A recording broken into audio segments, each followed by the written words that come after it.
Maybe that's it. Did he? Exactly. Good evening. Dave? Ambassador. Hello, Stop it. sir. Robert. Good, how are you? Right. All right.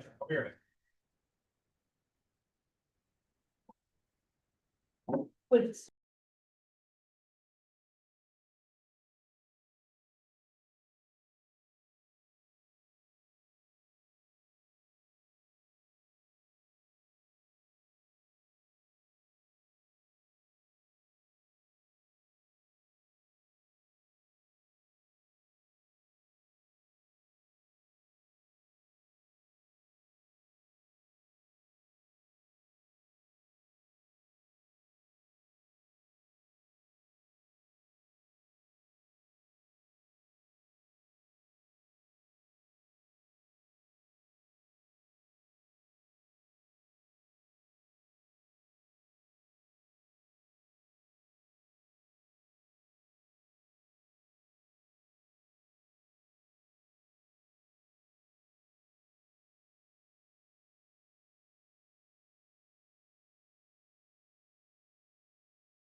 Indivisible, with liberty and justice for all.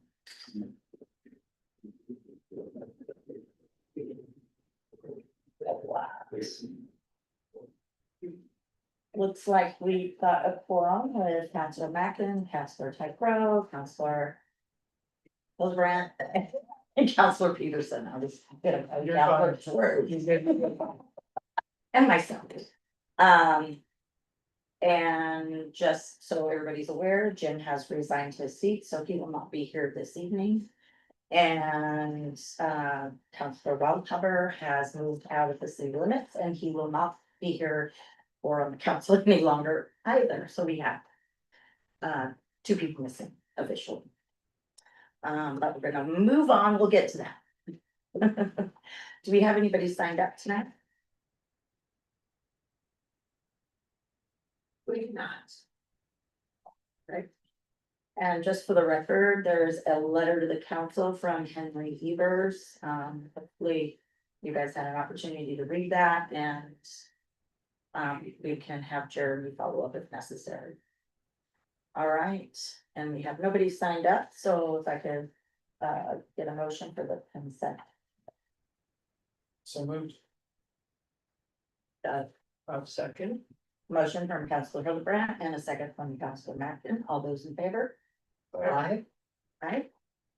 Motion passes.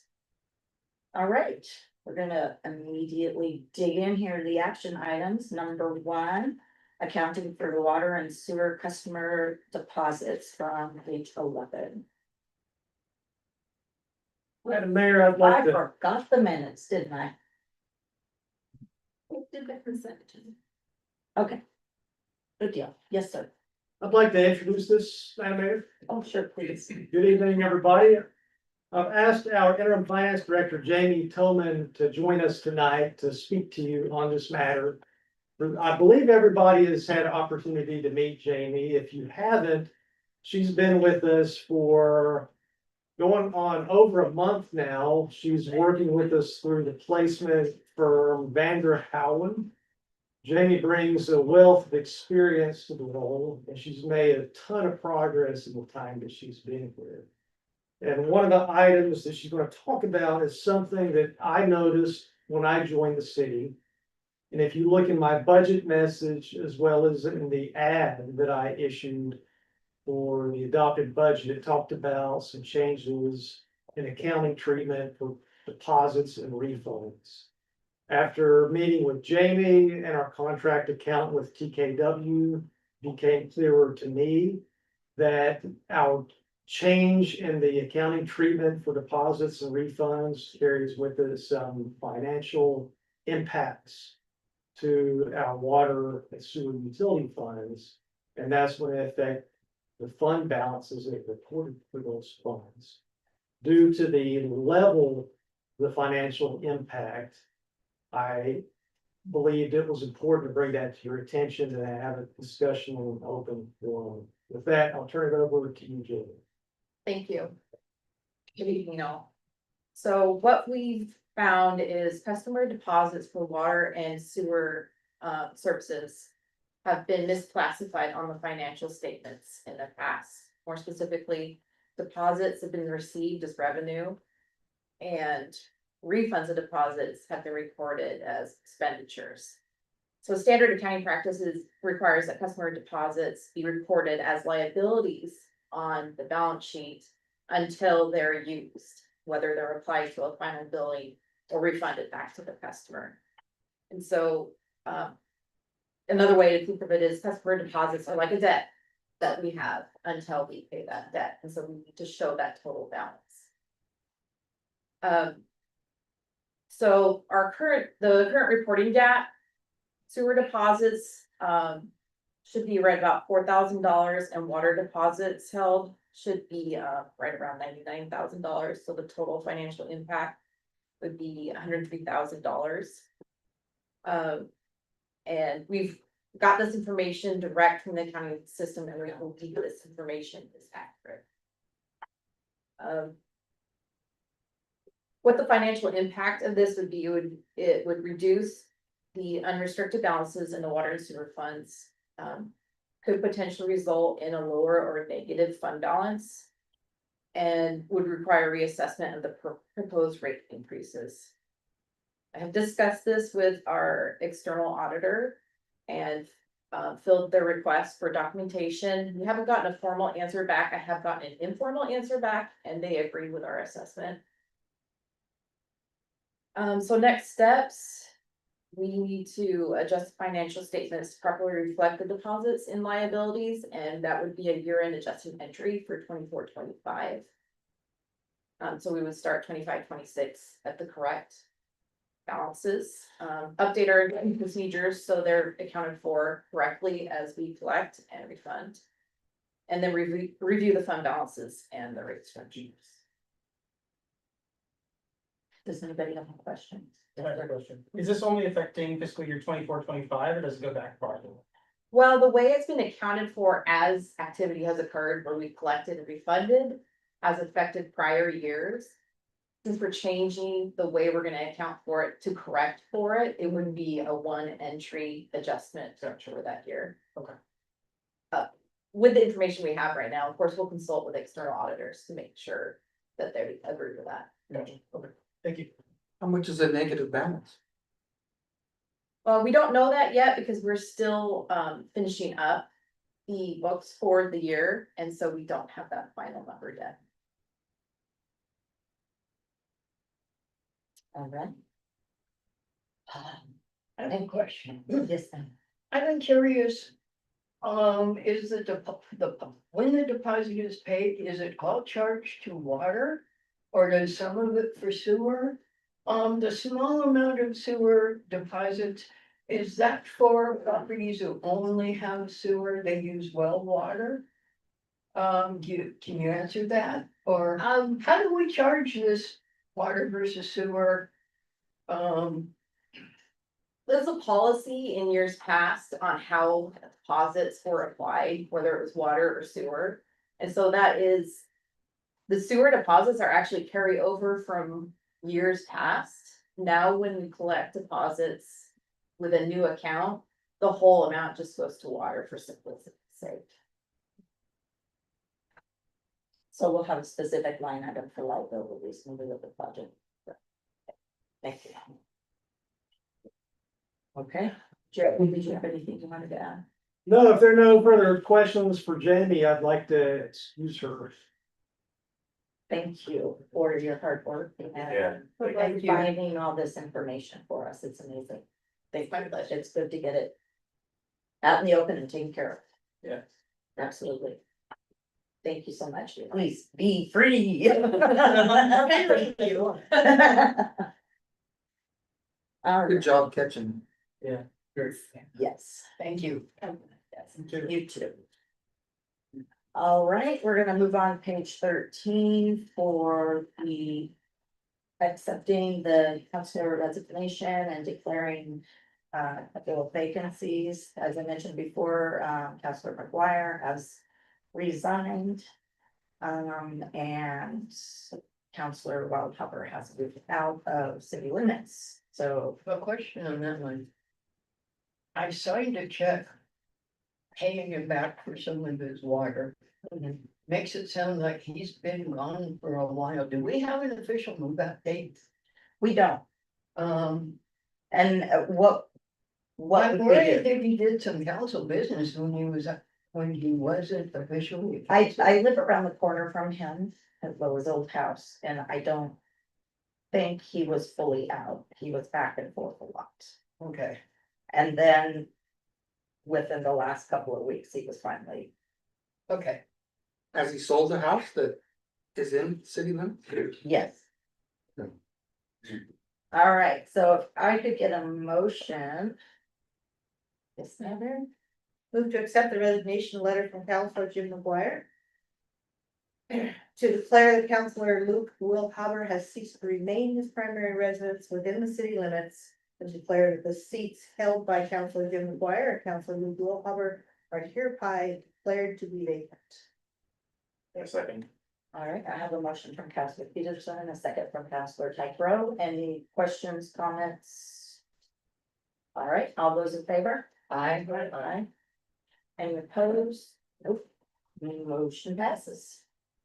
All right, we're gonna move on to action item 3. That'll be page 19 of your packet. Need to wait for, No, actually, I'm gonna switch it up just a little bit. Okay. We'll do it now. Okay. Thank you. you're very well, thank you. Oh, go ahead. No, you're good. So, thank you, Madam Mayor. I spent a little bit of time thinking about this before this session, when things started kind of coming down the grapevine with the agenda and all that. And I wanted to make a statement for the record today. You know, I think that we are in the middle of a period of transition on the council. It's a new chapter that's about to start, an old chapter is closing. And so I prepared the following statement that I would like to read to you now. So, following the resignation of both Councilor McGuire and Councilor Wildhopper, I'd like to take this opportunity to read a statement I prepared. This message is directed to my fellow council members, our dedicated city staff, and the people of Dayton. As we all know, Dayton was founded in 1850, 175 years ago. In these seats we now occupy, hundreds of others have served before us. They faced decades upon decades of work, hardship, and uncertainty. It's easy for us in the midst of our own challenges to feel in the moment as though ours are the most difficult, that these trials we face are more than we bargained for, that the weight of our roles is heavier than we expected. But just as we face difficult moments, such as the resignation of established council members under differing circumstances, those before us face their own trials, and those who come after us will face theirs too. What matters most is what we do now, how we move forward. That is what will define us. Whether it's addressing operational concerns like water infrastructure or navigating interpersonal tensions within this body, the way we respond to each hurdle will shape our legacies. We won't always agree. In fact, I can guarantee that we won't and shouldn't. But how we handle disagreement, both on and off the dais, will determine our ability to serve the city well. To my colleagues on the council and to our city staff, each of you brings valuable knowledge, skill, and dedication to this work. I'm proud of the high standards of professionalism and honor that we hold ourselves to, the commitment that you show each day, and the meaningful progress that we've made across many critical areas. There will be new faces on this council in the months to come, bringing their own perspectives and experience to the collective. I urge us all to welcome them with open arms and open minds so that we can quickly become an effective governing body. This change is hard and we all feel it, but we must press forward. We must get the job done and we must do it together. In doing so, we will ensure the safety, stability, and prosperity of the city that we all love. Thank you for your time and for your continued commitment to a brighter tomorrow. Thank you. Thank you. Well said. Excellent. All right, thank you. Before we move on from that, can I ask a question? Sure. So in here is an application for the vacancies. And I had a neighbor that I think would be great. Do I just copy this and hand it to her, or, I mean, yeah, how can I encourage someone? Rosie could give you a paper one, or she could read on. It can be done online, or I can do a paper copy. They're not ready yet because I was waiting for this to go through first. Okay. But yeah, we'll have them at the front and see. Okay, thank you. Excellent. All right. We're gonna move on to action item 3, approval of resolution 2025/6-01, a resolution repealing the all encompassing events committee, hereafter referred to as the Dayton Events Committee. It's been a little challenging and we might reconvene at another time, but at this juncture, there's just not enough participation for us to continue on with all full-fledged big old committee at this point. So maybe, like I said, may reconvene, we may rethink everything and come up with a whole other plan. But I intend on having Counselor Ted Crow and Counselor Mackin and Dave. And of course, Jeremy, to help us sort of reorganize and rethink how we're gonna move forward with this stuff. So did anybody have any questions? The events committee stuff. Yes. We're referring to now. Yes, okay. I did have one question. Yeah. Actually, if I may. Is the events committee aware of this conversation? Yes. Okay. No, No, I just wanted to make sure it wasn't gonna be a Yep, yep, blindside. no. There we go. So, all right, if I could get a motion. So I move to approve resolution 2025/26-01, a resolution repealing section 1 of resolution 2024/25-09. I'll say. I have a motion from Counselor Ted Crow and a second from Counselor Hildebrand. Any questions, comments, or concerns? All those in favor? Aye. Aye. Any opposed? Motion passes. Can I ask a question after the fact? Sure. What are the next steps of event management with the dissolution? Well, like I said, I want to convene with Chris and Okay. Kitty and Dave and Jeremy. And our chairperson. And kind of go from there and rethink it, because the event itself needs to be rethought of as well. Okay. To freshen it up and maybe get some more participation from the younger folks and not just older folks. Okay, not that there's anything wrong with just the older folks, I'm just saying it would be nice to blend them. Yeah. So the old has an opportunity to get to know the new and the new has an opportunity to get to know the old, so. They benefit from each other, it creates better community, so that's where I'm coming from for that. Would it be possible to put a follow-up on the upcoming meeting? Absolutely, Lovely. Thank you. absolutely. All right, action number item 4, receive the fiscal year 23-24 financial statement. That is in there with a whole lot of information. Did anybody have any concerns, comments? Page 25 of your packet, I believe it is.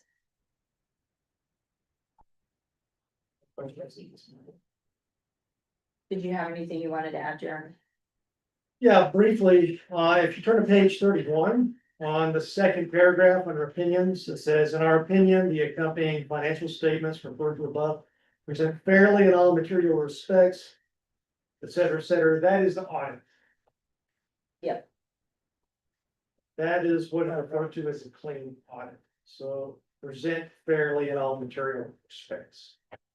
That's the key language you're looking for there. Also,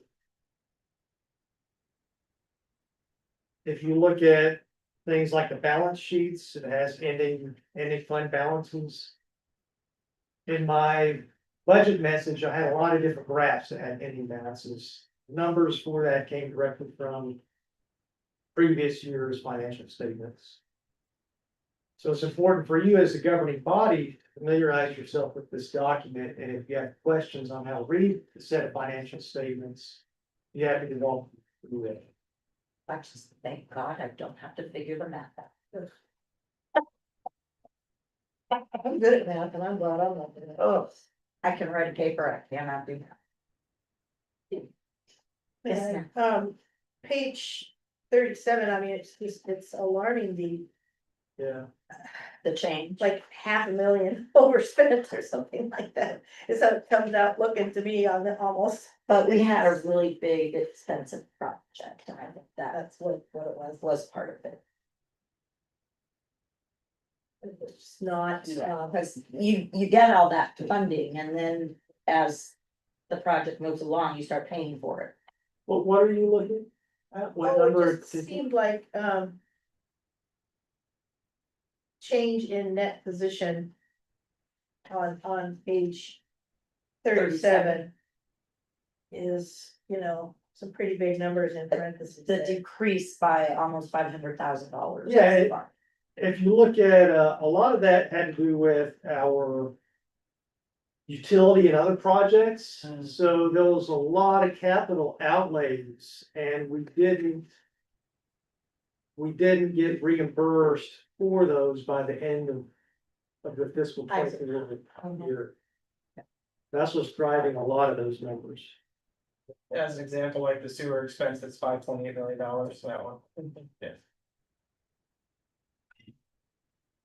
Yes.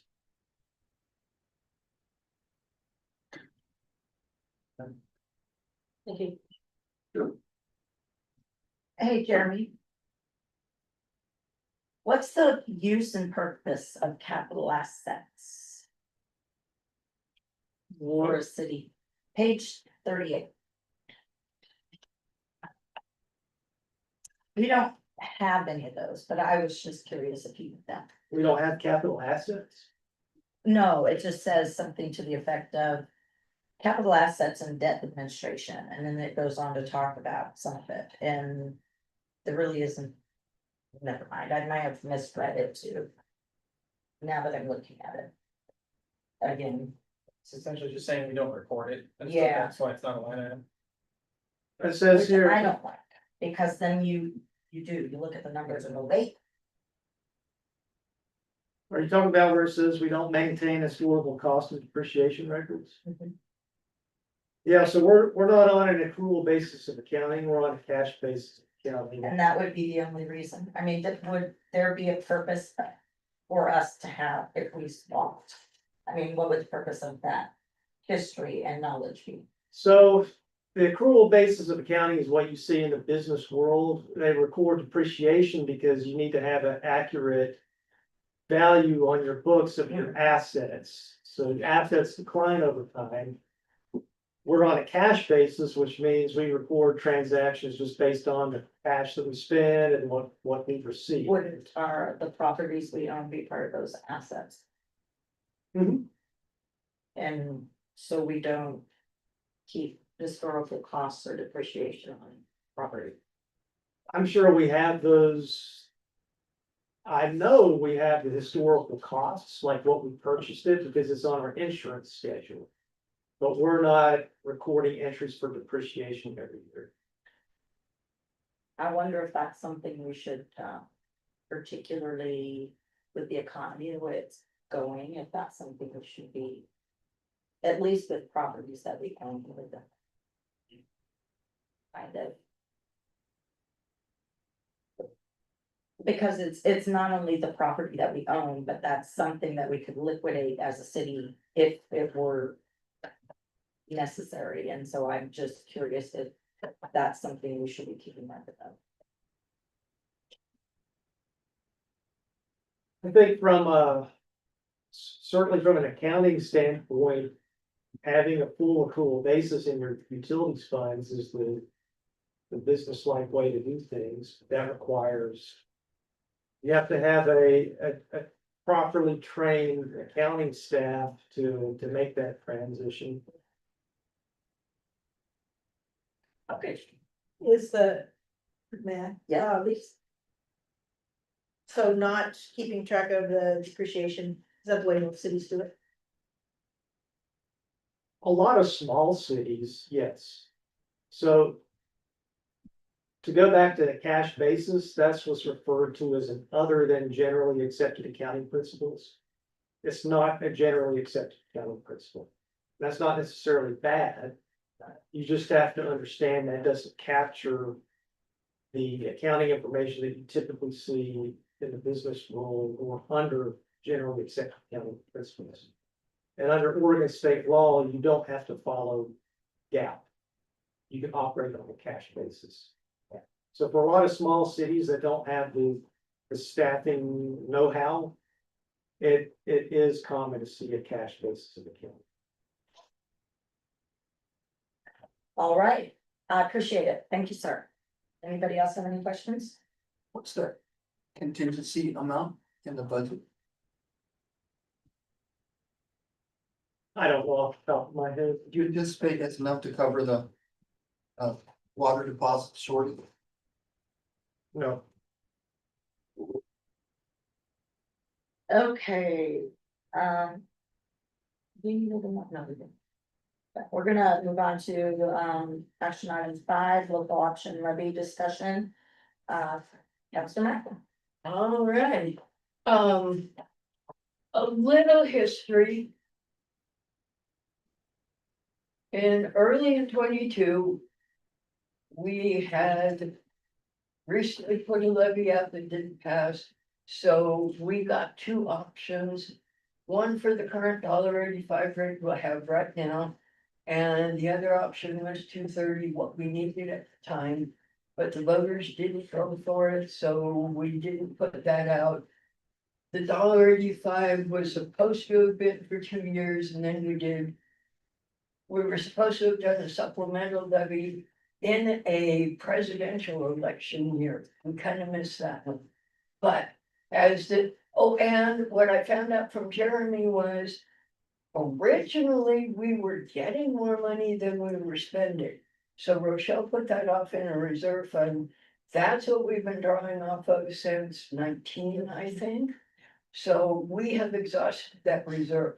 That's why we need to go to that's why we need a utility charge. So we really need to get a levy on the ballot for next November, next year. So my question is, if we did a levy, does that mean we walk back to the fee?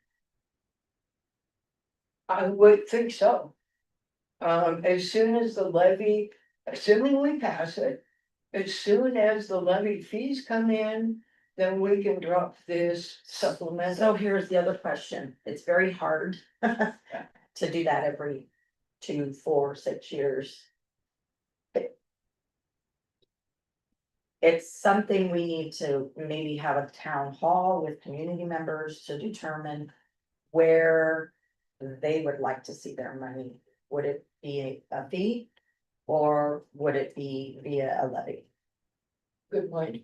So I would like us to maybe do some sort of a town hall or something and have that discussion with the community, maybe do a survey or something, because some people may say, yep. I wanna spend my money now because I know exactly where it's going. As opposed to it being collected via taxes through, Well, I can tell you, Rochelle came up with, I think at one point we were looking for a second deputy. People were saying we just don't have enough. I wanna say Rochelle calculated that out to be $60 per month per utility account for that second deputy alone.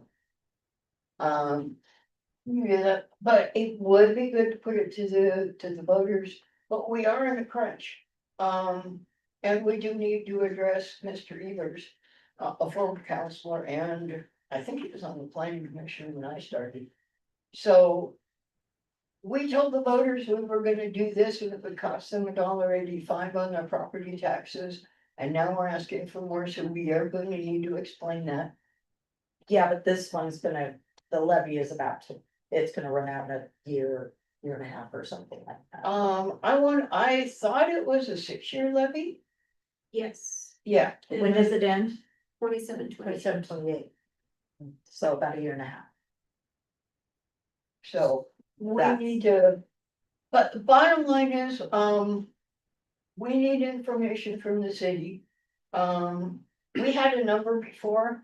I would like to have the details so we can tell people, here's the number we're asking for, assuming we go with a property tax levy. Let's be able to explain the details. This is what you're getting for it. Then we need to come up with a plan of how we're gonna sell it. Whatever we do, we need this. We need the coverage. Everything the city does is paid for by the taxpayers one way or another, so we have to remind them of that. And then, like you said, give them the option. Do you want this on your property tax bill or the utility bill paid on a monthly basis? It needs to, I think there's a sense of urgency. But we have to be 100% on board with this. We have to convince the voters that we can't live without it. So this is something that we need to work on as a team. Right. I think we need to have some more discussion, and I think it would be nice to know what the cost would be. $1, has it gone up? Cause I'm sure it's more than $1.85. Well, we were looking for 230. That's what it would have been 3 years ago. So chances are it's even higher by now. Yes, So yes, we need the numbers from the city, so we know what we need to go out after. that way, if we do a survey monkey, we have real number for them to Survey. compare to Yeah. the actual. And, one more thing, it has been proven. This is more likely to happen in a presidential election year. If we can hold out until 28, we stand a good chance of getting, maybe we can go for a supplemental, just, to pad the difference. And then next presidential election would go out for what we really need and maybe a tiny bit more. So we can. That build sounds that like a reserve. whole lot of work that we should just go out for the presidential. But that's just my opinion. We're in a spot You now get where more we're at the Democrats next- during presidential elections. What were you More gonna importantly, what is the tax assessor for the county gonna do to our property taxes? That's more important than the 235 or the 185. say? What were you gonna say, Counselor? Well, so timeline, Katie, just to clarify. You're talking about thinking about not November 2025, November 2026. Correct. Yeah. Um, Yeah. I think anything other than a midterm or a presidential election would cost us money, like a special election. And so the 2026 is a midterm. Yeah. Okay, that's, I just wanted to make sure that we were all talking about November. I'm thinking we need to have something on the November 2026 ballot. I agree. I agree. So, and we need to get started.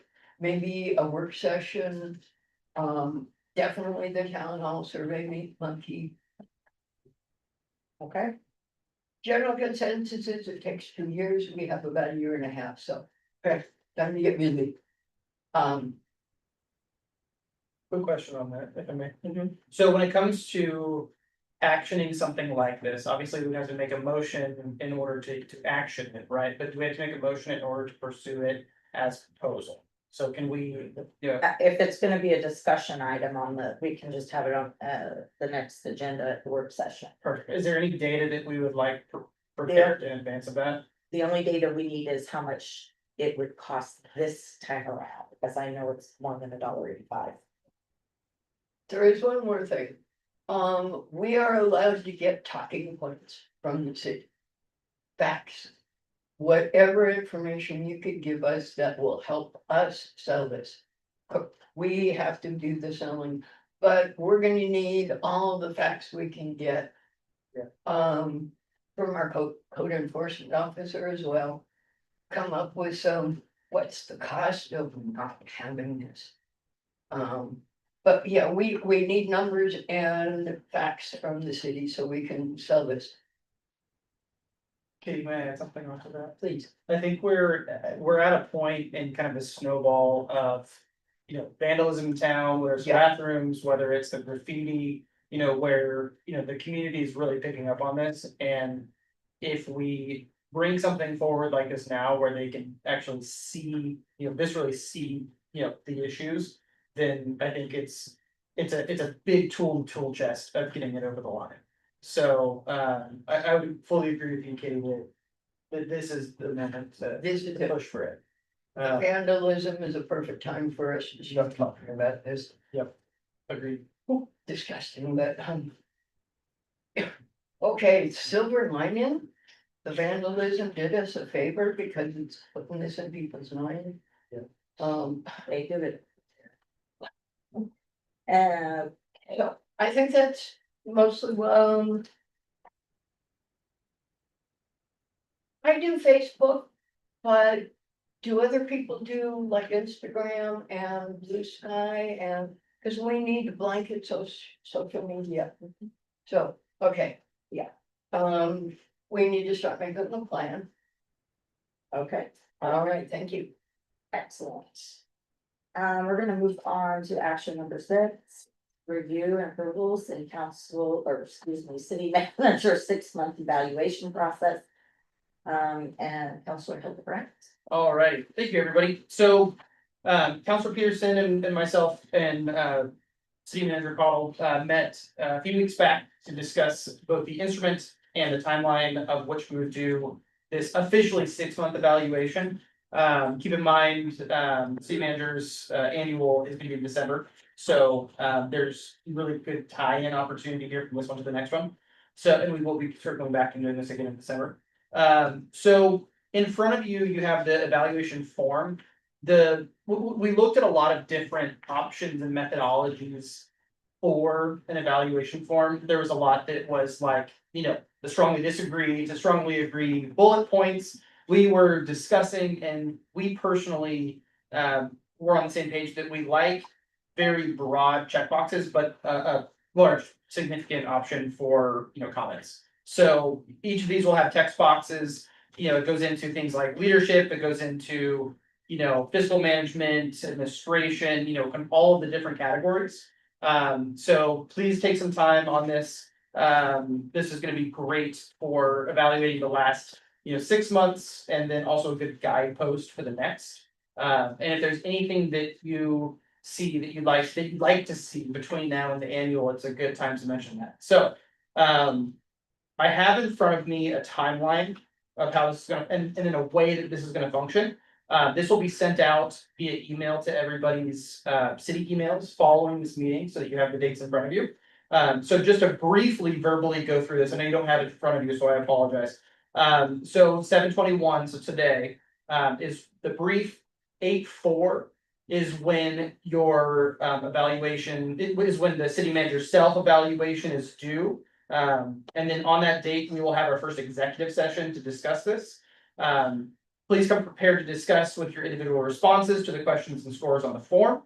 We will begin initial discussions and, the idea is that themes will start to emerge. Counselor Peterson is going to be tasked with compiling the scores, comments and themes into a single report. And then responses will be anonymized. So, if there's, be honest, and then. But be kind. But be kind, and then everything will be anonymous. And then the city manager is not part of this executive session. So I think the general idea is that this will be following the regular session.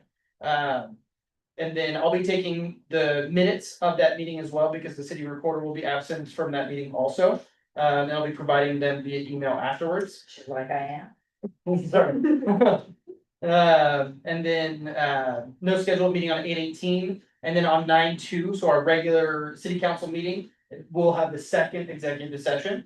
We will then, discuss, Councilor Peterson will share a draft, the rating instrument showing all scores, the scores averaged across all members for each rating area, comments compiled, and then a letter summarizing key themes to be signed by the mayor.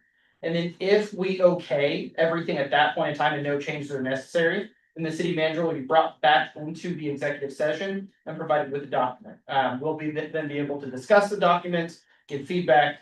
However, if we are not aligned and changes are needed, then we'll continue the discussion to a third and final executive session that would be on 10/6. And so that's the very rough timeline. This will all be sent via email, but point being, please review this over the next couple weeks and then have it ready on 8/4 for our regular session meeting.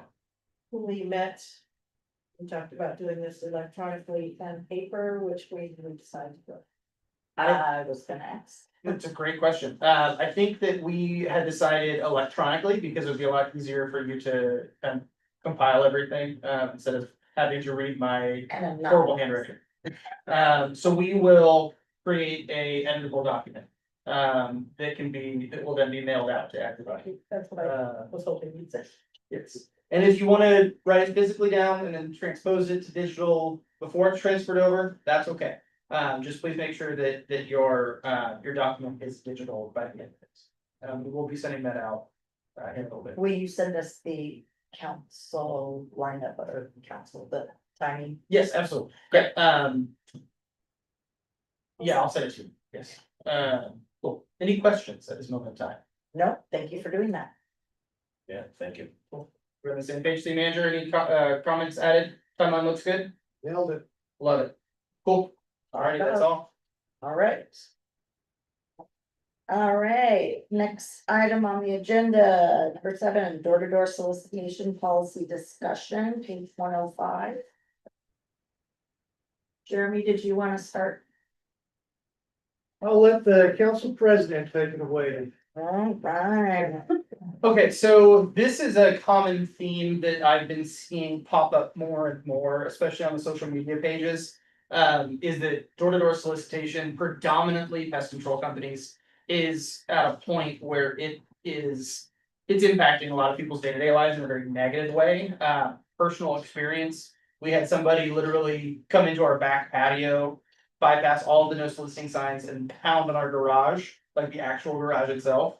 And like my That's on wife, the other side. or I the know, other side? it's on the backside of our house, and my wife literally walked outside and yelled at the guy because it was beyond.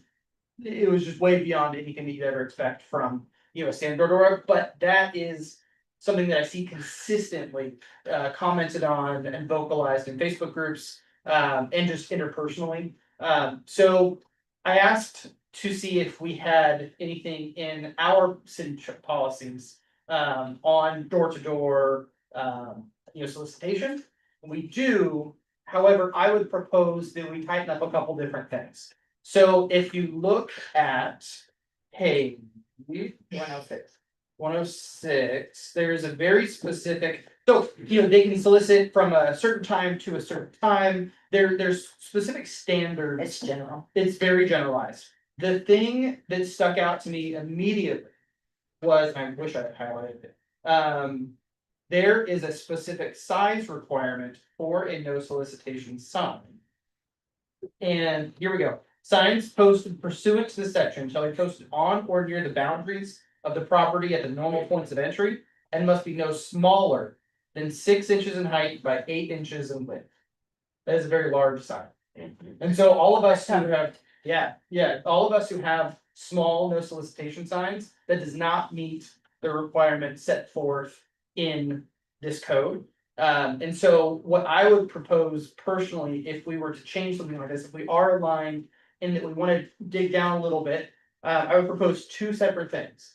I've seen local governing bodies require door-to-door solicitation be permitted. So I would like to see us build a permitting process where, they have to get something from the city of Dayton in order to allow them to door-to-door solicit. And then I would like to see the sign restrictions be eliminated.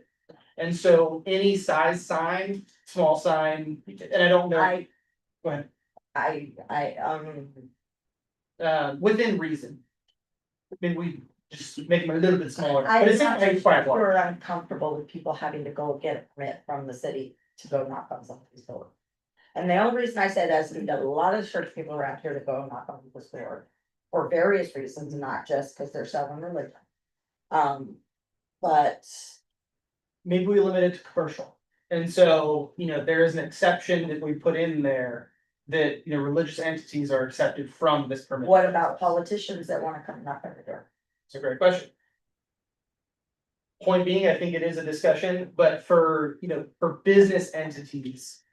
At minimum, I think Beaverton has this rule, the Dallas has a rule like this, it's becoming more common. To see rules around door-to-door solicitation, ours is very broad. And I see it currently being taken advantage of in a negative way. And I see it impacting our community in a negative way. And I would like to see some boundaries placed on it. It doesn't have to be as strict, honestly, I would just completely say no door-to-door solicitation whatsoever, but that's me. I just don't know, so. Yeah, Or my husband goes. And they walk away. right, but I think that having some boundaries placed on this or some restrictions placed on this is. Not a bad idea for us to consider. Those are the two things that stuck out to me: is the size of the sign requirement. And then the permitting is something I would pose, and then also wait, never mind, it says violation is class B violation, so an enforcement. Recommendation to the community that if you see this and you have this data, this is how you go about correct it. Those are my kind of three different things. Any thoughts? What do we think, everybody? Does our staff have time to issue permits and go through that process? That would be my first concern there. Permitting adds work to the staff. People don't read signs. I worked in the library for 16 years, people don't read. Keep your doors locked so they can't come in, but they're still gonna pound on. My suggestion would be we up our codes, document it and ticket. And start finding them. But what if they Yeah. can't find them? Yeah. It seems that most of the trouble is coming from known sources. If we can determine that they are from a particular company, then we at least send them a cease and desist order letter or something as far as code enforcement goes. And then start finding them. So, Um, forgive me. And maybe I'm just. Maybe it's because I'm old, but. I'm older, so It's. In some ways, I feel like it's kind of the onus of the homeowner. Right? Because I don't care if my windows are wide open. I never leave my door unlocked, not even my stone door. That's always locked. My husband gets pissed at me because I do it. But anyway, and the garage would be wide open. I just don't answer it. Or I go, no, thank you. And if they say something else, I say, no, thank you again. And if they say something again, I'll say, would you like me to call the police on you? And they usually walk away.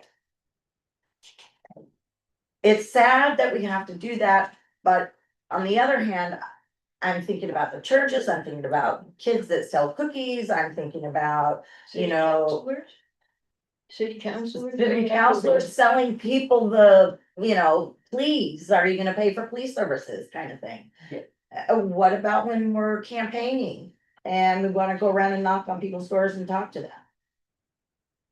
Does that mean we have to come and get a permit too? I mean, there's a lot of different things I would like to look at. I'd also like to see how these measures actually perform in another city. And I would like to see what our other Yamhill County cities are doing.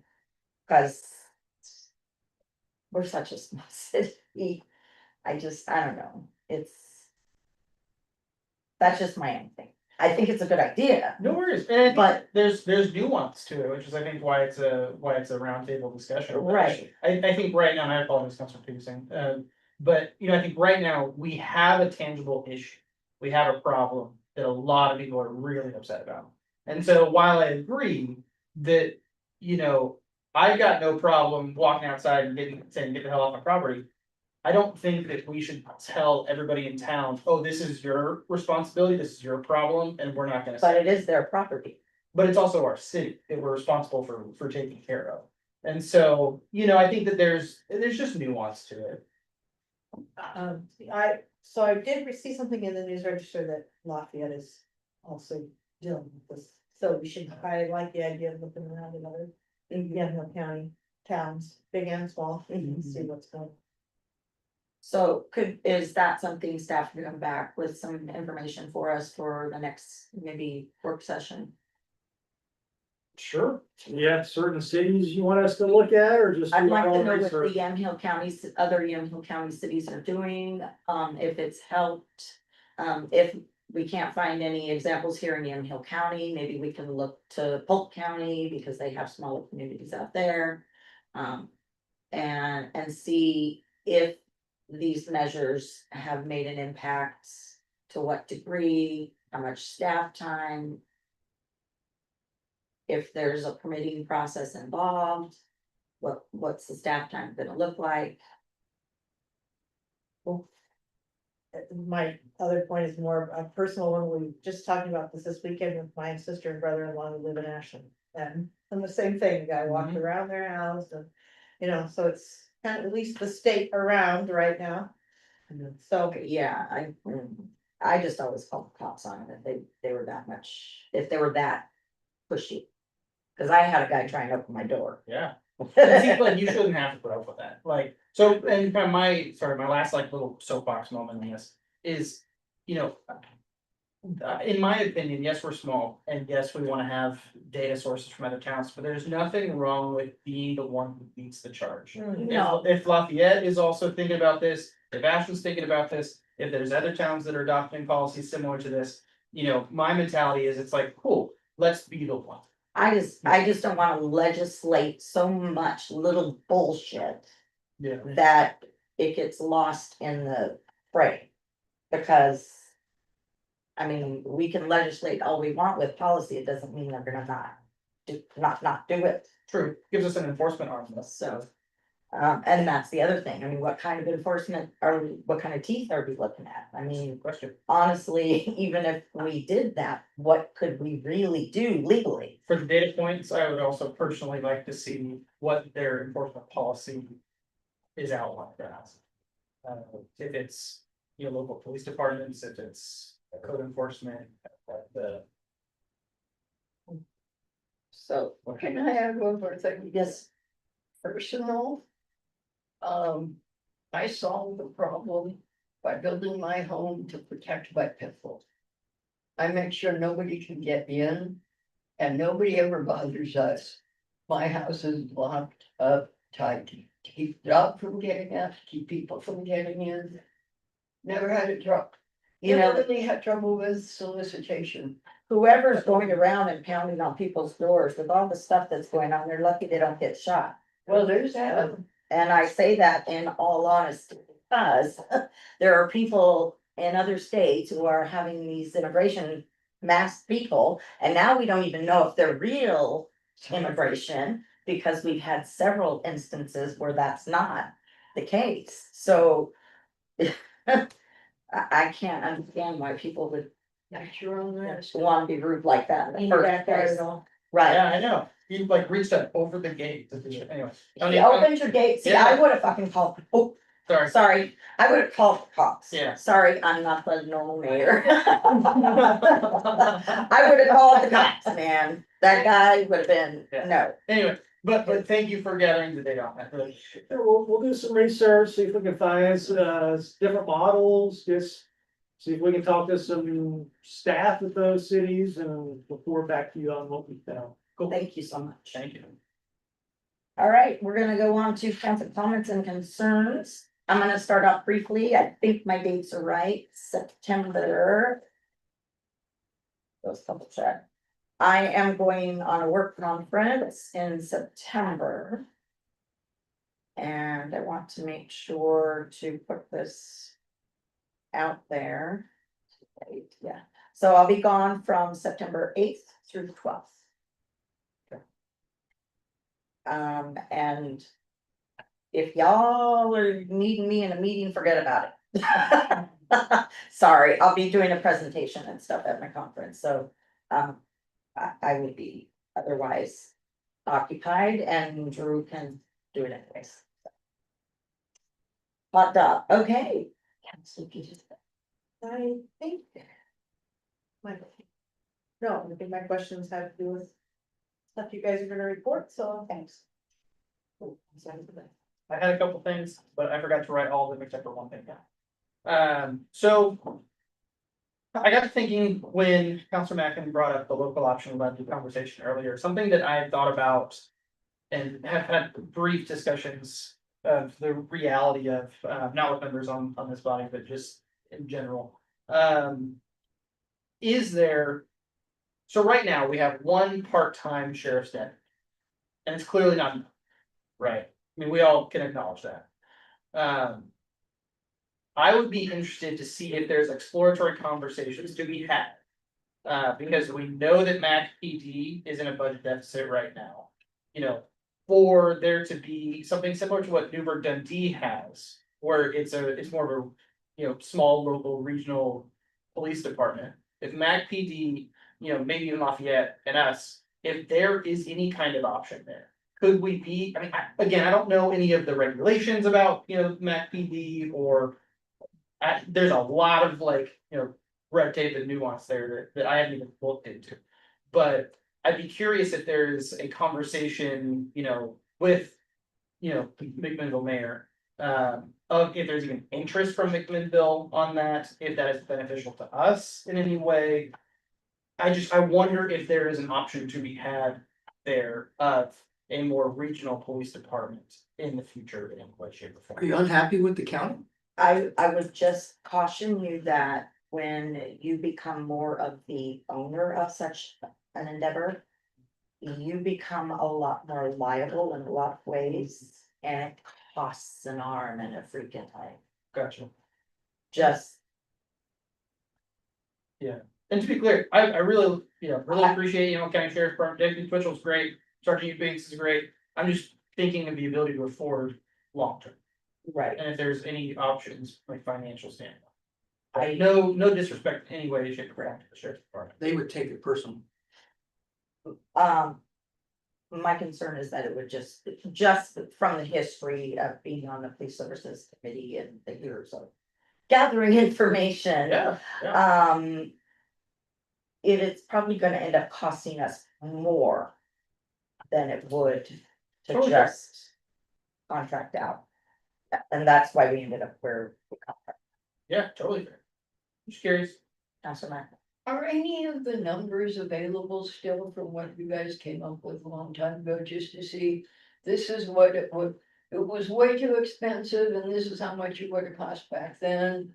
But it's gonna cost, but the same thing we looked into will cost this now. It's probably 3 times as much. Yeah, Yeah, I have those numbers, but it's way different. it might be interesting to put some of those numbers out saying, this is what it would have cost a long time ago. Just for a reference. that's also gonna increase the amount that the community members would have to free of their wallets as well. It seems like a second deputy would be in order, but now, Mr. Jeremy sent out our deputy's schedule. And it sounds like he's working 40 hours a week just through Thursday. But you had him down as Friday, Saturday, and Sunday too.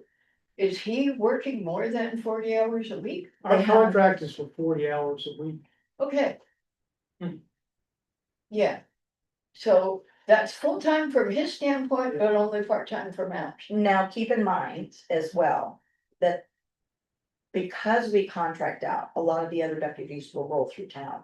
They also sit down there by the high school. They also sit over here, and they also sit over there.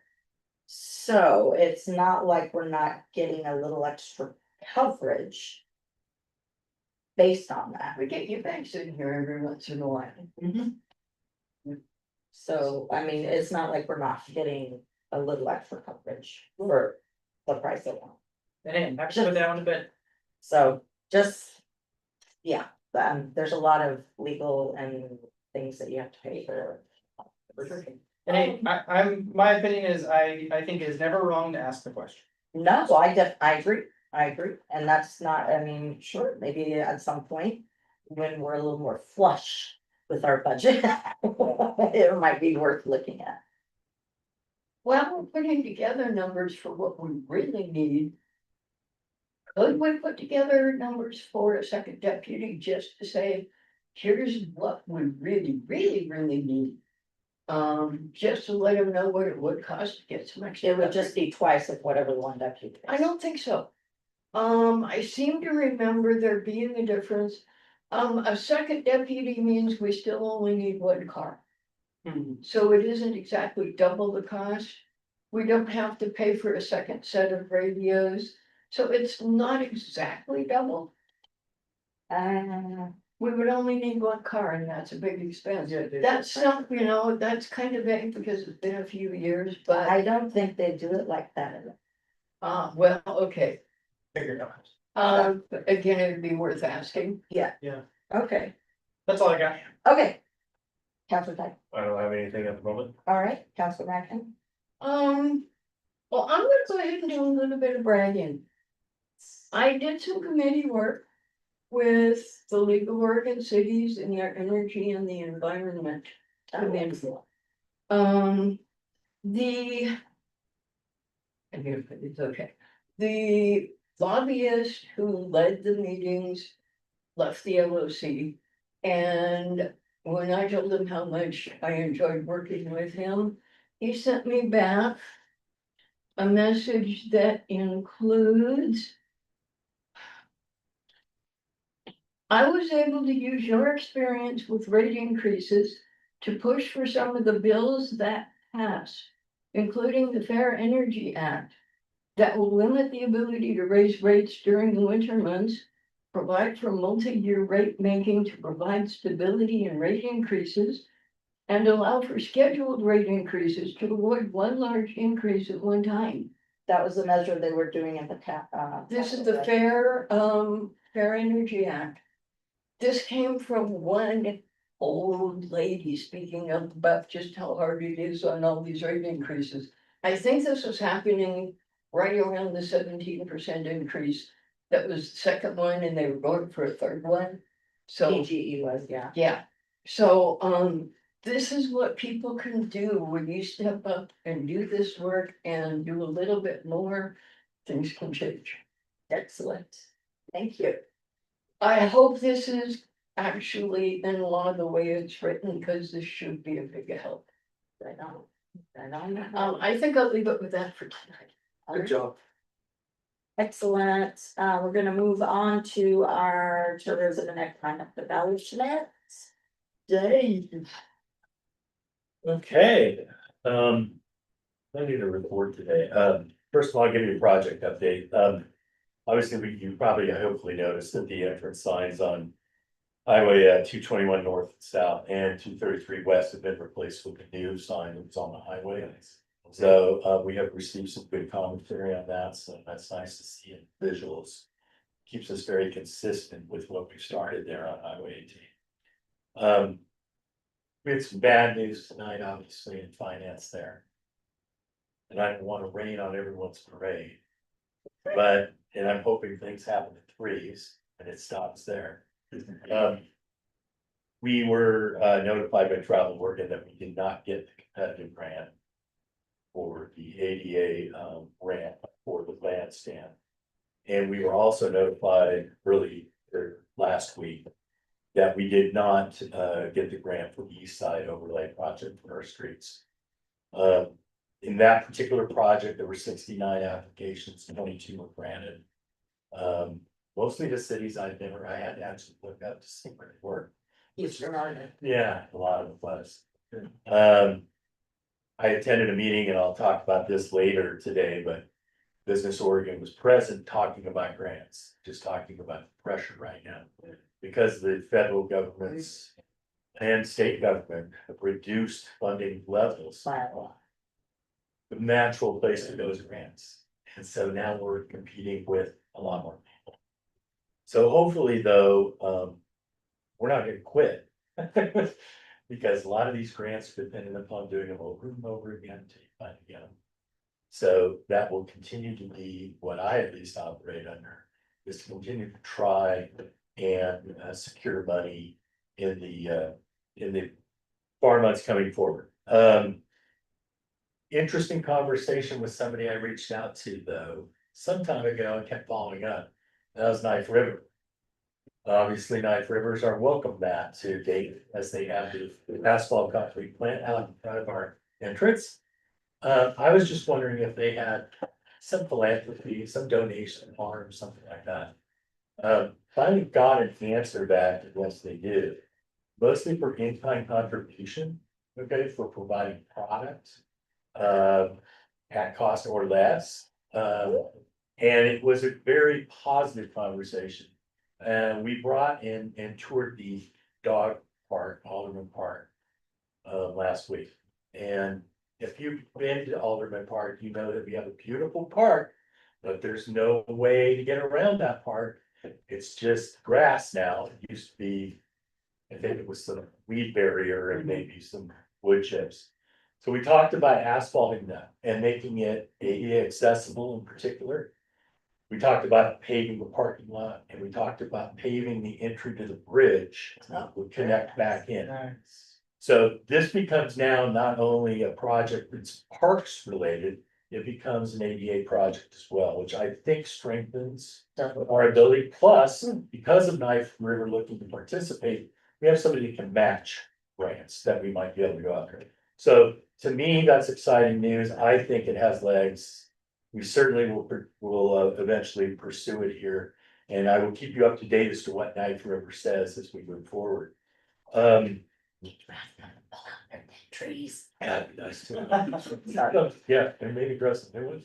A little more camo. Footbridge light repair, we have one strand that's out. I'm not sure how that actually happened. It's been that way for a while. We haven't ordered a new strand. We'll get that replaced. We're probably gonna raise those lights up. Just to keep them so nobody can reach up and grab them. You know, after the graffiti incident, I think it became clear that, you know, the ability or potential for destruction out there is there. And even though it looks nice and lit up at night, and will continue to be, we'll just change the way in which we do it. Next is events. We did, since our last meeting, provide audio upgrade equipment to the bands playing. 3 out of 4 so far have used it. It's been good. It sounds good. We will continue to make that available. It's not just on.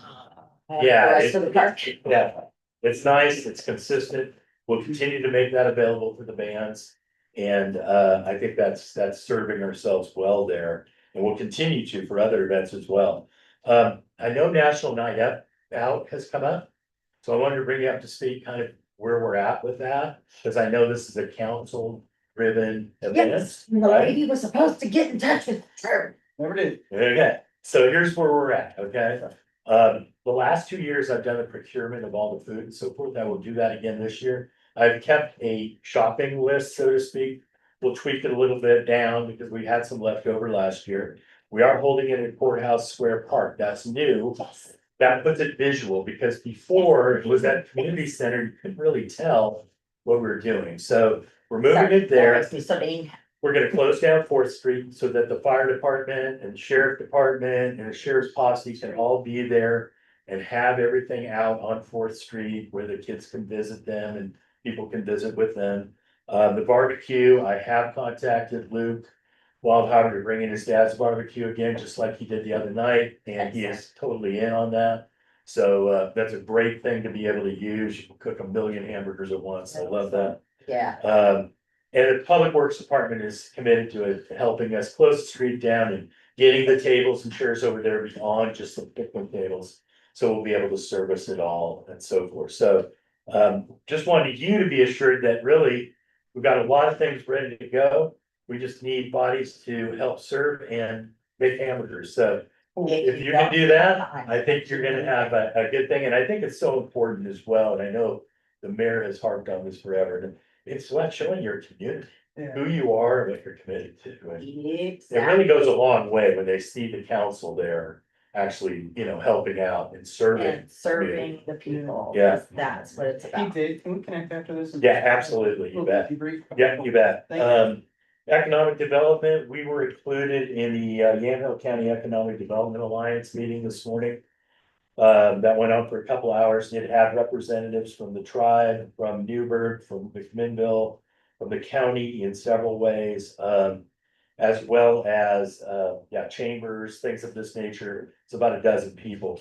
Thing I wanted to tell you is we got a plan, okay? So we had a voice there. No other small city had a voice at that table. We're gonna continue to have a voice, and it's very I important wonder why. because we can share ideas and they're very interested right now in knowing about the small city experience. Especially as it comes to infrastructure, because they realize, and Business Oregon echoed that infrastructure is probably the number one thing in Yamhill County for small cities. It is. That's Lafayette, that's Amity, that's Carlton, that's It- Sheridan. Everybody. Yeah, Willamette, it doesn't matter who it is. We're all faced with a lot of similar challenges. Let's see, Jeremy had asked me to do some city hall civic center research and provided him with that. One of the things I know that we're interested in doing is get a better understanding of what our needs are here. We have all these buildings, we have a large piece of property, we have this, community center over there. But we're not, Utilizing it. and we don't know necessarily the best ways to go, so we're having discussions on that, and that's something that you guys will be a part of, I'm sure, as we move forward. And then last marketing tie-in, we went live with Travel Oregon as of Friday. This is big, and you'll see it as you move forward. And on the next council meeting, we will be making our annual presentation on Discover Dayton and bringing you all up to speed here Very on excited. everything we're doing, as well as what we're projecting to do for the next 12 months. So that is always, that'll be, I think you'll like it, you'll be able to ask questions, you get a lot of information. So you'll be up to Lot of speed. ideas. And at this point in time, that is my presentation for tonight. Thank you, sir. Yes, sir. How's the commercial box doing? It is the hotel upstairs is starting to gain a little bit of traction, but it's slowly but surely, but I think that's expected. Yeah. They're discounting to be able to bring in people, their half price deals and so forth. Yeah. I think what's really important is the floor spaces downstairs. And I am conversing with Twin Towers about that, actually. Not to say anything derogatory about their representation, but when I'm told that the price is $1 a square foot, I looked on LoopNet, which is commercial real estate site, and it says $1.41 a square foot. Somebody better get their story straight. I mean, Yeah. because that isn't projecting the right message. So we did talk about that. We will have a meeting with them, not so much on that subject, more on marketing issues later this week. So but definitely, I am definitely interested in that. I think, in particular, just, finding people to come in there, so we have to be on the same page. So let's make costs. What's the average square footage of those spaces? Roughly 2,000. Roughly 2,000. Okay. Roughly 2,000. Yeah. Dave, do you know if they're requiring more than a year's lease?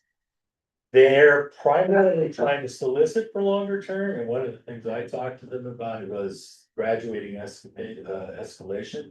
But maybe the first 2 years are really low in anticipation of growth. And then being able to then recover your costs The later. market, I think. Exactly, it's almost like dynamic pricing for real estate, so, yes. And, sorry, have they entertained the possibility of those buildings being co-utilized by 2 or 3 different businesses? I think right now you're seeing a lot more openness to a lot more creativity than what was anticipated. Because. I think there was a thought process that we could build it and design it to service specific things.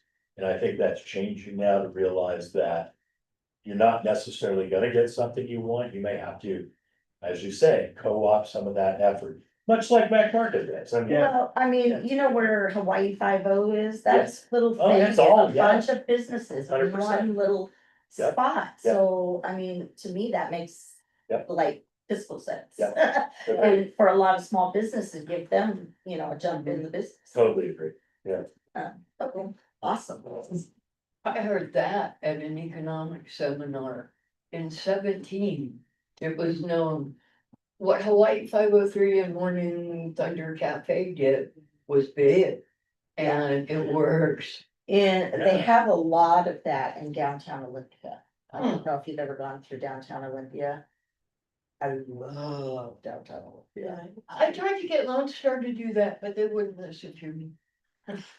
Yeah, you know, sometimes I gotta learn the hard way. Oh, well, it's still an option. Excellent. All right. What you got for us, Don? We got a laundry list tonight. All right. Buckle up, everybody. Just to catch you up on the latest and greatest out at the 221 lift station project. The generator is on site. Yes. We are still waiting on electrical components for inside the control room. So, That'll probably come in another month. yeah, last time I talked with Denny, everybody Everything comes from China. is on the phone. Hollering at each other, trying to figure Yeah. out when and where, so. And a lot of businesses are trying to find times when the tariffs are lower, so they can order a bunch of stuff. Bring it in and then not order it. Yeah, No question. Our steel bridge. Steel, right? Where did it come from? Do we know? The steel, I think, came from Canada. Wasn't there like a 25% tariff on steel at the time we were ordering Yes, this? it skyrocketed the project. Yep. And then it took 3 months to get the steel. Right. Okay, just wanted Sorry, to Don. confirm on that, yeah. So yeah, when we have any update on electrical components, you guys will definitely be looped in, cause. We are chomping at the bit, just like the contractor is, Yep. just like you guys are, just like the community is, so. We performed the beginning of July, we have annual disinfection byproducts that we take samples on the system at random locations, In 2024, we had we took 2 disinfection byproduct samples. One of those failed, that put us automatically into a quarterly sample cycle. So we completed our last quarterly sample beginning of July. It takes 2 to 3 weeks to get test results back, so we're eagerly waiting for that to come back. As soon as that comes back, if we have passed that, then we can get with the state and get put back on a annual testing cycle again. Yeah. So that will be future conversation that'll be coming when we have those results. Friday night's kicked off. We've got public works staffing, bathrooms, garbages, my knowledge, everything seems to be going smoothly, so.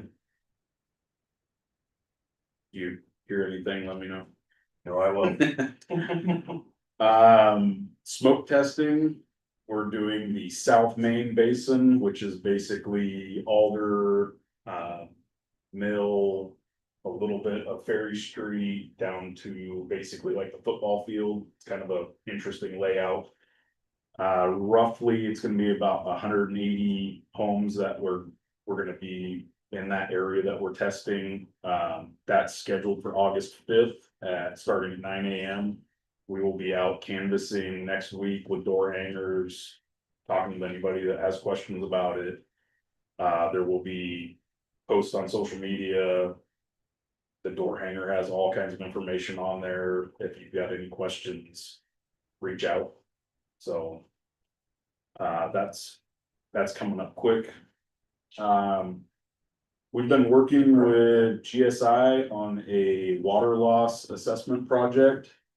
We have just completed our second of 3 meetings with them. The first 2 was primarily just going through piles of data and answering questions and working through just different thought processes.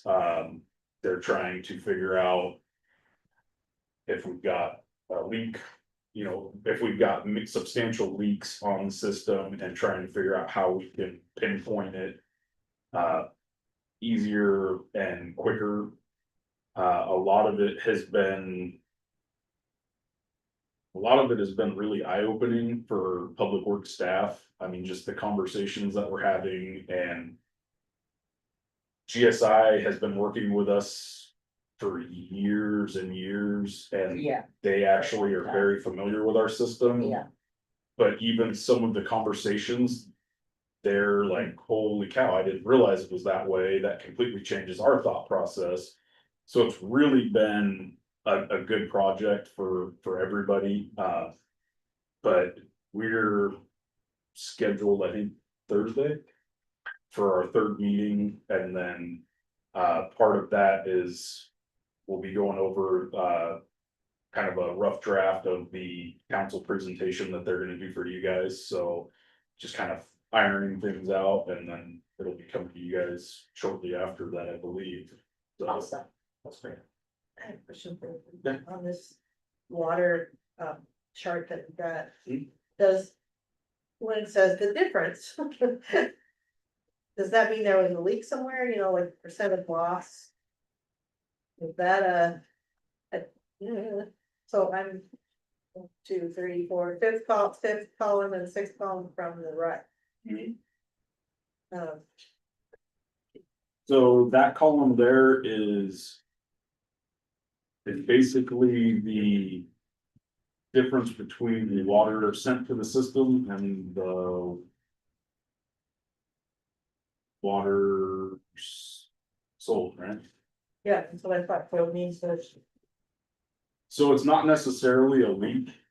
Some of it could be leak, but like you'll see last month, we had 9% water loss. Yeah. So basically, with working with GSI, what everybody is aiming for is 10% or less. Okay. So last month we had a 9%. But you can see we still had Yeah. a substantial difference. Part of that is just how it falls between when we pull it out of the ground and when it's actually sold. So our billing cycle is the 20th to the 20th. So if we pull it out of the ground on the 19th and meter it, but it doesn't get sold till the following month, Oh, it just looks like a big hit, but it's not calculated as a loss, so. Yeah, that's what that the difference category is. Context matters. Oh, yeah. Yeah, with that, since we opened up the pamphlet on the water. Yeah. So the Dayton 2020, is that the red water level? Or what is Dayton 2020? 2020 is the billing cycle that we use. Oh, I see, okay. Bill. So then. Control system. Yeah. So water sent to system versus water sold and water used is about 781,979, whatever the measurable unit is. Yeah. Okay, so then that went back into our system, into our reservoir. Yeah. Sweet, Yep. that's great. I mean, looking at the well field, the production looks steady compared to April and May. Which is good. Yeah. Surprisingly, 'cause it's Surprising. been pretty hot a few Yeah. of the days. So I have that noted down here, but I'll just jump into it. We actually discussed it with Jeremy this morning, because Jeremy's monitoring all this data daily. I'm monitoring it daily. Yeah. I've got two other guys on staff that are monitoring this daily. Back on July 12th, we had to lower well one, the production from 50 gallons a minute, or from 55 gallons a minute down to 50 gallons a minute. Because that well was encroaching on low level shutdown, so basically it sees a certain amount of feet above the screen in that well. And there's nothing we can do about it, it just shuts itself off until the level comes up high enough. On predetermined levels that we have in the computer system. But it will actually shut itself off. And then we have to go out and manually clear it, put it back into operation. So we were able to lower it 5 gallons a minute, and since July 12th, we haven't had an issue with it, but we are Bravo. running 5 gallons a minute less out of that well. But like we discussed with Jeremy, even in years past, when the well field was deemed good or okay. We've had well one down to 30 gallons a minute, just keeping it producing, but it's not uncommon to have to drop these as we get later into the summer months, so. Yeah. Yes. But it is something that we wanted to make you guys aware of. It's something that Jeremy caught before we even said anything to him. He was already had noticed that on the data. So it is something that we are monitoring and keeping track of, so. Bravo, sketch. We completed some training that was pretty substantial to Public Works. We have confined space training, so anytime we have to go into a meter vault, lift station, vaults, manhole, anything like that, we have to have certain training. Part of it's biannual, part of it's annual. We were able to complete both of that within the last 2 weeks, so we're good to go there. We're also, as part of that training, we're required to maintain active CPR and first aid training. We have scheduled that for public works staff through the fire department, so that'll be happening next month. So that's good. We're getting everything wrapped up to get that finalized and not have to stress about any of those projects that might pop up.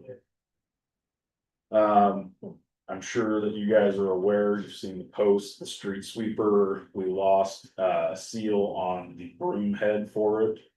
They came out Friday, Dave was here, let them in, they were able to take a look at it, they're supposed to get back to us, hopefully by the end of this week with a quote to get it fixed. It's, Just ask the guy down the road. yeah, it's not just the seal, so.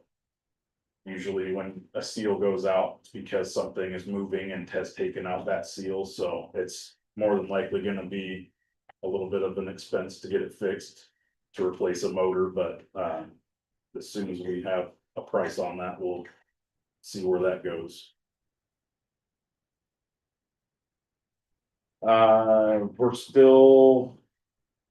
We're not seeing any vandalism at this time, knock on wood. But we do have more vandalism than you can imagine to clean up.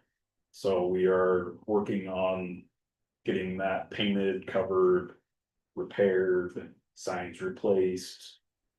You name it, it has happened, so. We were able to repair the bottle fill station on the front of the bathroom over here when that got ripped off. They pulled that off. Oh, yeah, they ripped the park reservation Don't we have sign. cameras on bathroom? Oh, yeah, it's, Do we know who did it? yeah, the police report's already been Nice. filed. Is it the same 3 kids that I'm thinking of? No. It's- Oh, it's probably the other group. So. Yeah, they They ripped off the park reservation sign that Dave has already replaced once. And then immediately threw that on the ground and walked straight over to the bottle fill station and ripped it off the bathroom.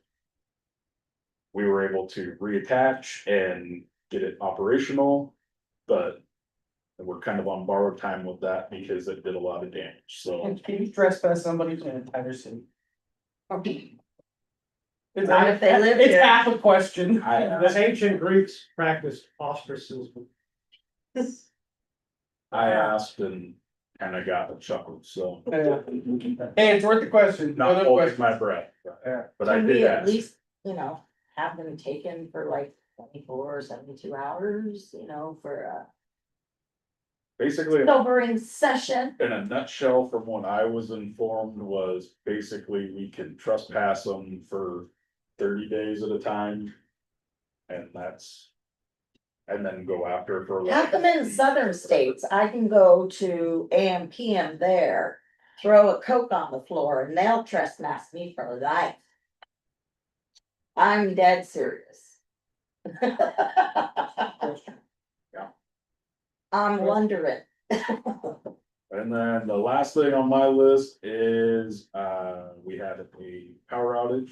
I'm sure everybody's aware Oh, of that. yes, we all knew that. Got my neighbor's lawn on fire. That took, That was wild. to get That was a everything wild day. wrapped up 6 and hours. back to normal. That took roughly 6 hours with the entire public works staff here running around, resetting pumps. On the phone with the computer system, getting computer points set back up because. However, that all went down, it sent everything into a tailspin. It was actually a couple different things that caused. There wasn't one single. Do you know what they are? Out of curiosity. Yes. Please, please. So there's some construction by the airport Mhm. and the construction guys, basically wiped us out. It was construction. Yes, it Oh, was it's not construction. And then on top of that, 2 power lines blew down. Those got put back pretty rather quickly. It was the construction equipment that did majority of the Did one damage. cause the other? No, the wind blew down the other things and it's just some dumbass with equipment that, decided to take. Kind of wild they were simultaneous if they weren't related. Yeah, it is. Oh, and not right after that fire, they got called out to, fire department got called out to an accident right out there too. Oh, no. On top of that, yeah, Gee. it was a busy, Yeah. crazy It's the day. afternoon. We had to come in from the treatment plant, we had to come all the way around and come down Church and Ninth and all that to get around. Yeah. To get back here to the shop to It go and was- check on stuff, so, One heck of a day. yeah, Certainly was. a wild ride, but. They answered their phones, came running and we got it handled, so. But that's all I got. Public service announcement, everybody get fire extinguishers. Bravo. in your houses. Thank you. Oh, I do, and now I have a battery out there, and, it will be kept charged up. I have to have moving air, that was hours. I have to stand at my desk because I like the moving. It's only 6 hours for you guys? 6 hours. It was longer for a couple of people, I yeah. was gonna say, we didn't get it back at the bypass till 10 o'clock at night. Yeah, I think ours was about 10 o'clock. Ours didn't come back until 9:45, almost 10 o'clock. too. That's a long time with no AC on a hot day. Yeah, no airflow at all, it hurt. All right, we are on to the city manager's report. You got anything for us, Jeremy? Thank you, Madam Mayor. Good evening, everybody. Like to amplify 2 items that Don just discussed. Number 1, the water loss audit. In case you didn't know, we have a water conservation master plan. It's not that old. The conservation plan of 2019 or so. Oh. Well, it might even be 21. Anyways, if you don't have it, I'll send it to you. I'll just send it to you anyways, so you have it. Yes, refresh our memories. But there's a section in there that talks about this water loss audit. Oregon administrative rules require us to do this, so not only is it a best practice, but it's also a state requirement. And something that I found interesting in that is they compiled loss numbers for the McDougal area. You think with the 100-year-old transmission lines, it would be leaking all over the place, it really wasn't. About 10% water loss, so I thought that was very interesting. But they'll come and report to you, and then you'll have all the information and ask them all the questions you. Second thing is Don talked about training, he talked about the street sweeper. We had a conversation with one of his team members today about getting a commercial driver's license. You'll recall, we don't have a lot of training in the budget, but we do have training for commercial driver's license. When this man wants to go take a trip to Hawaii. He can and take then a drive. There's Hawaii. there's no leak on the very same day he's supposed to be going, that he has some redundancy. So we wanna try to get that done by the year end. You're only here till like 8 that night. All right. In June, staff and I interviewed 8 candidates for interim finance director. You met her tonight. She's done a great job for us. I anticipate the interim assignment will last no more than 3 months. I posted the announcement for the permanent position last week, and I've already received several applications for it. And I'm gonna try to get at least one interview set up for this week and then more for next week. So I feel good, fingers crossed, we're gonna get somebody good. Did the interim gal apply? Jamie? I don't think we can talk about that. We talk about that? Then I can ask that. No, I just didn't. Or would you I've know had if she did? I've had we've talked about it and she's aware. Excellent. I like her, that's the Sorry. reason I asked. I just didn't know. The city leadership and event committee leadership collaboratively identified a minimal budget for Old Timers Festival, which will occur this week, correct? Yep. Please come out. Also on that day, Councilor Tycro and I met with DCDA leadership. We talked about possibility for greater partnership in leveraging their expertise in handling events. This is just an exploratory conversation. If more comes out of this, then there'll be further conversations. I submitted the technical assistance intake form that you approved at a previous meeting. This is for the Fisher Farms water quality testing. I got correspondence back from Business Oregon today that they're going to invite us to apply for it. Now, this is not a grant, it's a low interest loan for 10 years. It's possible we could take some of this grant money for construction and pay this off. That may be a way we can get started on the technical assistance sooner rather than later. And that brings me to the next item. The Christmas tree bill is on the governor's desk. She has 30 days to sign it from the date of its passage and vote passes. And I, fingers crossed, anticipate that she'll sign it. Hey, Jeremy. What's the value of that again? $1,218,750. Well. Each one's what?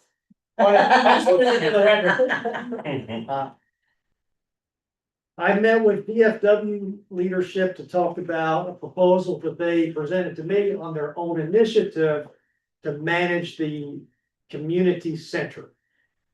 They focused on this as a cost-saving partnership.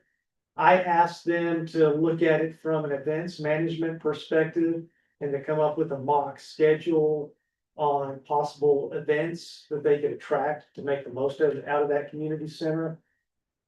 If you look at my budget message, I talked about the need to develop a sustainable funding model for that center. Working with a third party is one possible option to consider. I let them know that at this point, any discussions are conceptual and it would need to be brought to council to see if this is something you want to take any further. But I did give them some feedback to shore this up and also to do some informal surveys to see what the public might want to see as far as Lower the fees. I initiated conversations with Comcast and Ziply about renegotiating our franchise agreements with them. So the franchise agreements allow them to operate within the public rights of way. It's something that's required. These discussions are usually time consuming and they're not very fun or exciting, but it's something that we have to use to see. The interim finance director and I are working with our external auditing firm on completing a single audit act to determine our compliance for federal funds that we received in fiscal 24. So this is overdue. It's something that needs to be done before we pivot to the audit for the fiscal 24-25 fiscal year, which was just completed. So we're working on that. I signed the check for the final construction bill for the utility bridge, which includes the release of retainage. Although also directing the interim finance director to request our final loan reimbursement from DEQ. I have a bullet point list here from Dowell, our project manager, on what's remaining under an amendment to our contract with them. So we're very close to being done with this. Our consultant on the transportation system plan is going to hold a second open house at Dayton by nights on August 8th. What questions do you have for me? I got nothing. Okay. All right, I'll entertain a motion to adjourn from this so we can quickly move into our next meeting. So move. And second, all right. Bye. I'm sorry. You're good. Okay. Yeah. I'm gonna tell you this. So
that. Okay. It's a little, I know. Wait, don't worry, you don't need to sit down. We're gonna go ahead and call the URA meeting to order at 8:10. And we do have a forum for this particular meeting as well. We all know who's already here, so I'm not gonna repeat that again necessarily. If I could get a motion to approve the minutes. So move. Second.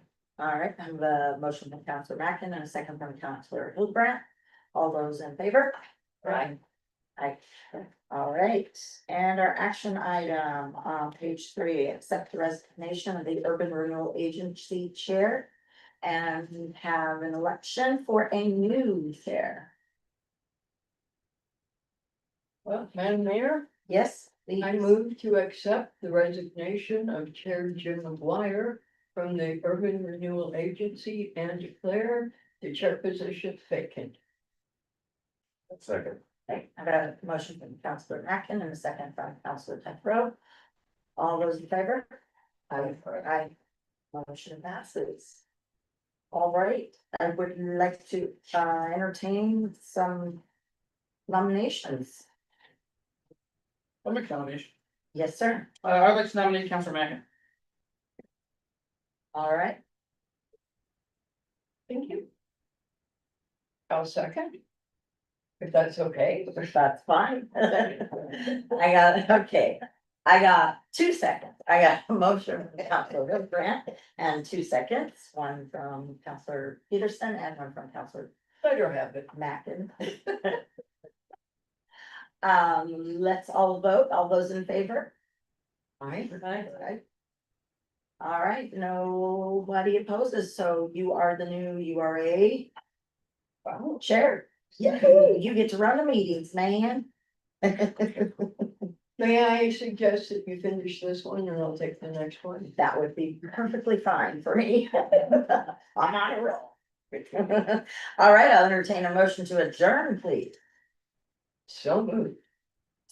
All right, we are adjourned 8:12 PM. That was it.